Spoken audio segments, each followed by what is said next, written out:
This is a 1967 Plymouth Sport Fury convertible. It has a Super Commando 440 cubic inch engine in beautiful condition. It's air conditioning, all the power accessories, brakes and steering. Beautiful shape.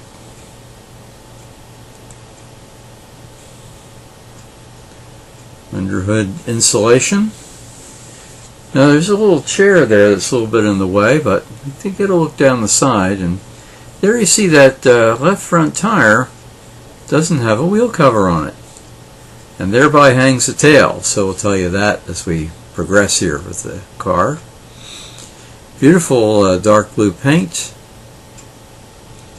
Interior is spotless and has a white convertible top. Nice pinstriping.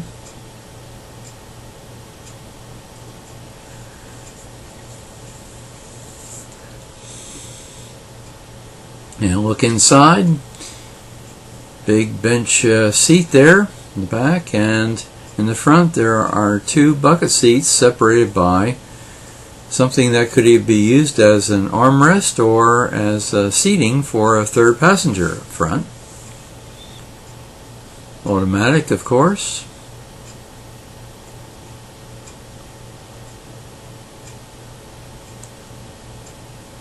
Very nicely done. Now I'll tell you about that left front wheel.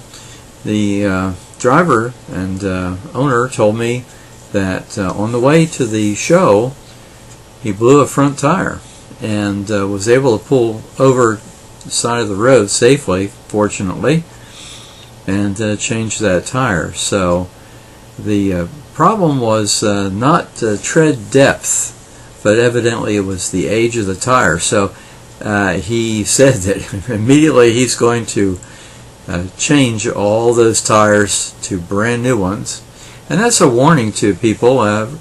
Not too long ago it started to make some news about tires that essentially wear out, even though they appear perfectly normal and great tread depth and don't have many miles on them. But it's a matter of age. And they initially said something like over 6 years you better start being concerned about it. And anybody who has an older car better make sure about those tires, because an unexpected blowout can really be tragic.